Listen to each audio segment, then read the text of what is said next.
¿qué tal amigos y amigas? Yo soy Joana Cuaspud, estudiante de la Universidad Técnica Estatal de Quevedo y hoy les traigo un nuevo video en el que vamos a tratar dos temas, que son el modelo a pequeña señal y su aplicación y la operación en la región de ruptura con los diodos Zener.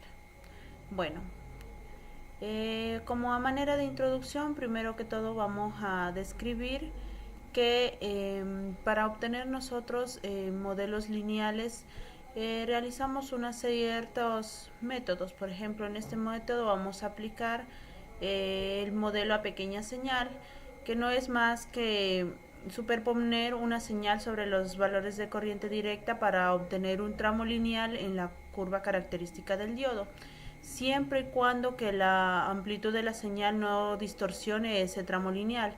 Es decir, que la amplitud de la señal tiene que ser más o menos como el valor del voltaje térmico, que es de unos 25 milivoltios.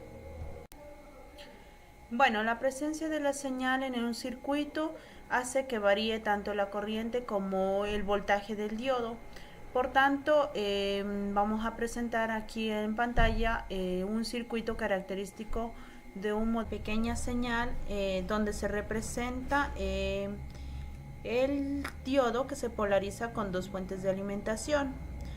Donde la primera, una de las fuentes genera un diferencial de una diferencia de potencial constante entre sus extremos y la otra genera una diferencia de potencial variable con el tiempo. Las fluctuaciones de tensión generadas por la segunda fuente en hipótesis son muy pequeñas. Por ejemplo, si se polariza el diodo solo con la primera fuente, la corriente que circularía sería dada por la característica estática. Más sin embargo, al existir el segundo generador, la corriente varía con el tiempo alrededor de un punto de equilibrio. Y bueno, las ecuaciones que rigen el modelo a pequeña señal las vamos a presentar aquí en pantalla y son: cuando no se superpone ninguna señal, la intensidad del diodo es igual a una ecuación exponencial donde IS es igual a una corriente de saturación, que como habíamos dicho anteriormente en otro video, la corriente de saturación está dada cuando el diodo se polariza inversamente. Esa corriente de saturación es muy pequeñita. Y también el voltaje de la fuente es igual al voltaje del diodo. Pero con presencia de la señal, o sea, cuando se superpone la señal sobre los valores de corriente directa, el voltaje instantáneo está dado por el voltaje del diodo más la señal.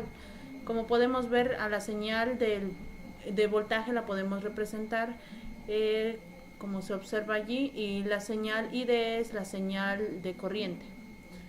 Y también la otra ecuación estaría dada por la intensidad instantánea igual a la ecuación exponencial, donde n es una constante. Olvidaba mencionarles que n en este caso, cuando estamos hablando de modelar a pequeña señal, n es igual a 2, y por supuesto el voltaje térmico, que a temperatura ambiente es 25 milivoltios. Y bueno, vamos a representar en pantalla la curva característica del modelo a pequeña señal. Podemos observar claramente que Q es el punto de polarización. Cuando no se aplica señal, este punto Q es estático. Y cuando se aplica señal, habrá un punto de polarización dinámico y obviamente una resistencia dinámica dada por RD. Esta resistencia es la pendiente del tramo lineal sobre el cual se mueve el punto Q. Y podemos observar también unas señales ID y una señal BD que entra por el lado de abajo de la curva característica del modelo a pequeña señal. Bueno, una vez mencionado esto, ahora vamos a mencionar sobre el uso de la caída de tensión en polarización directa del diodo para regular el voltaje. En fin, la mayoría de los dispositivos electrónicos necesitan corriente directa para funcionar. Y el regulador de voltaje no es más que un circuito cuya finalidad es regular el voltaje, o sea, mantener el voltaje fijo entre los terminales. independientemente de las variaciones de la carga y de los cambios ocurridos en el voltaje de alimentación o de la fuente de alimentación cuando se superponen las señales. Bueno, ¿y cómo lograríamos mantener el voltaje fijo a la salida? Un método muy sencillo es colocar los diodos en serie en polarización directa con la fuente y podríamos obtener un voltaje fijo a la salida entre los terminales. Y bueno, como estamos hablando de modelos a pequeña señal que intervienen en los diodos y los diodos son uniones PN, van a existir parámetros o capacitancias de unión y difusión. Pero en este caso, como es a pequeñas señales, estos parámetros se van a despreciar, son constantes.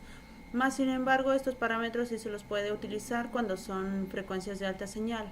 Y para calcularlos yo les voy a dejar en pantalla las ecuaciones para que si en un momento las necesitan, pero obviamente recalcándoles que simplemente que se utilizan para frecuencias de alta señal. Ahora bien, en este caso ahora vamos a hablar sobre la operación en la región de ruptura. En un video anterior habíamos hablado sobre si aplicamos voltaje inverso al diodo, este va a llegar hasta la zona de ruptura. En este caso, en la zona de ruptura solo van a funcionar unos diodos especializados. Vamos a hablar más sobre el diodo Zener. El símbolo del diodo Zener lo podemos mirar en pantalla. Se pueden encontrar de estas diferentes formas, como pueden observar, y nos podemos dirigir y saber que esos son diodos Zener. Los diodos Zener en la región de ruptura actúan como reguladores de voltaje y por lo tanto podemos deducir que el diodo Zener no se diferencia mucho del diodo normal. Más sin embargo, la circulación del diodo Zener con respecto a la de un diodo normal es opuesta. Como podemos observar en pantalla, la circulación de la corriente es opuesta a la de un diodo normal, que la circulación es de la dirección de la flecha y para un diodo Zener es en dirección opuesta a la flecha. Y bueno, en la práctica real tenemos que saber que los diodos Zener tienen límites de aplicación en esta región de ruptura para no destruirse en una potencia máxima y corrientes máximas o mínimas. Y el modelo del circuito equivalente del funcionamiento de un diodo Zener en la región de ruptura lo podemos describir mediante la siguiente ecuación, donde Vz es el voltaje del diodo, es igual al voltaje Z sub O, que denota el punto de corte entre la pendiente. Rz es la pendiente incremental, o sea, la resistencia incremental, perdón, y la I sobre Z es igual a la intensidad del diodo en este caso. Bueno, para construir un regulador Zener en derivación, vamos a decir lo siguiente. En derivación, pues, quiere decir que el diodo Zener está en paralelo con la carga. Se conoce como derivación shunt o como un regulador de voltaje. Bueno, el diseño del regulador Zener debe permitir la eliminación del rizado o de la ondulación o de las variaciones que produce el voltaje de la fuente y las variaciones de la carga para que el voltaje a la salida sea fijo o continuo. Generalmente esto se aplica para corrientes bajas de carga. Y para este caso la temperatura también influye dentro de la operación del diodo Zener, la cual depende del voltaje del diodo Zener y también varía con la corriente de operación. A la temperatura también la podemos llamar TEMCO. Y para diodos con voltajes menores a 5 voltios, el TEMCO va a ser un valor negativo, y para los diodos Zener que van a tener voltajes positivos mayores a 5 voltios, obviamente que el TEMCO va a ser positivo. Bueno, mis amigos, esto ha sido todo por hoy. Espero que mi video les haya gustado y yo sugiero como fuentes de apoyo leer más acerca de estos capítulos de electrónica, dirigirnos a páginas web, videos en YouTube, entre otras fuentes que nos pueden servir como fuente de apoyo y conocimiento. Bueno, muchas gracias, esto ha sido todo por hoy y hasta la próxima. Chao, chao.